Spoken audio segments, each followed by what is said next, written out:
Good afternoon.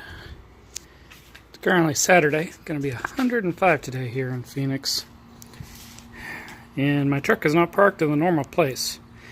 Normally it's right there because that still doesn't run. There's a bunch of stuff in its way. So usually the truck sits there. So a good question is, why the hell's the truck here? Well, that is because this guy has now gotten a new problem. The devil has shown one of its other demons. Fun part about this one, got a fob, brand new battery in it, like I just put in today, brand new fob. Programmed to the car, you'll get to see it. I'm going to try and open this door. You'll see a little light flashing, but it's actually thinking there's no fob nearby. Oh, that's kind of funny. It's right here. Now, the question, is the thing actually working? Well, that's an easy way to find out. Looks like that button worked. Yeah, do that. Yeah. So we know the fob works. Now, we're going ahead and unlock the doors. You can see a little light flashing. Look at that, door opened right up. So, I'll hop into the car here. You can see the dash right there. So we'll go ahead and see if we can start this car. And again, there's the bloody fob right there. Hold the brake in, push the little button. No fobs detected. And that's the fob it's been using since I've owned the car, with a brand new battery in it. So, anybody who ever want to know how to do this, down in here, little cubby hole right there.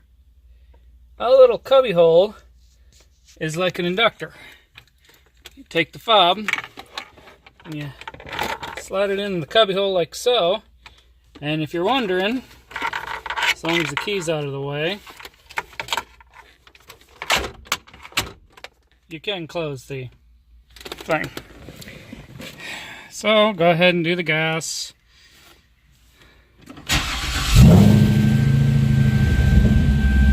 And look at that, car starts right up. No problem.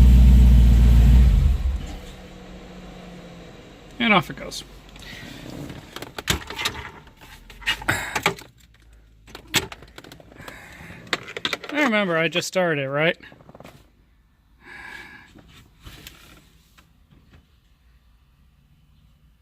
There's the fob.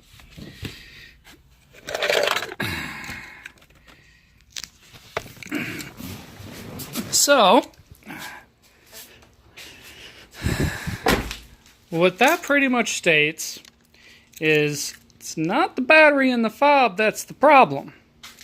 Because we can still operate this car, we can still open everything up, and even show, let's go walking. I'm going to go walk out here a good ways. When you have a fob go out, typically you wouldn't be able to set the car off. That's a pretty good distance away from that car.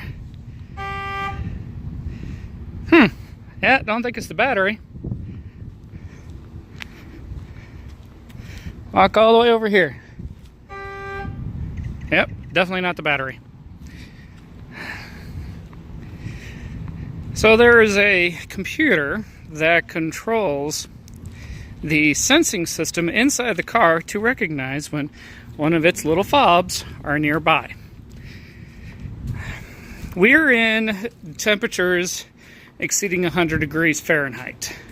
It's going to be 105 today. It was over 100 yesterday when we first had the problem. I went to go pick up my wife. When I went to pick her up, stopped, got her, we pulled the car into the garage. I turned it off and it said, no fobs detected. Do you want to turn it off or run it? Okay, that's handy. So I knew at that point last night it no longer recognized its fobs. There's a computer that is behind or on the side of the stereo deck that controls the sensing systems, which is one's right here, one on the other side. There's one actually in the glove box. There's also one in the trunk, in the back here, so that you can actually, if you're back here with your fob, there's a little button that you can press in the back and it'll pop the deck. If you guys ever wonder what that button is,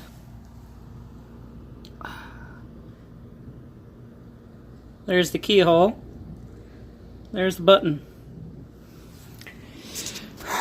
So one of the problems that happens with that piece, especially in high temperature areas, is the solder joints go bad and it gets cold solder joints or broken solder joints. So the next project is going to be ripping the deck out, ripping the stereo out, getting to that computer, pulling it out, taking it apart, soldering its joints, putting it back in and see if it works. So on top of doing everything for this guy, which is still on the list. The fuel injection's already been ordered. New sending unit with the fuel pump inside of it has been ordered. Only thing left to order for this guy is the exhaust. And then this thing will probably run after about 2 weekends of nonstop work on it. And this guy here is going to take me about a day to fix that, which I have rattling in the door on the other side. And one of the issues, which I'll record when I take the other door apart, is they have metal plates in there that is really thin. It's just like little pieces of steel or aluminum or whatever it was. And it's just a little piece. It helps keep the bracing for, you know, the piece of crap door panel that they have. And, it, you know, people slam the doors and they'll break the spot welding on it. So I have a bad spot weld on both sides. So I'll show that when I get there. But yeah, the only running vehicle right now is the tried and true, that pickup. I have, knocking on wood, I have not had any issue with that truck since I bought it.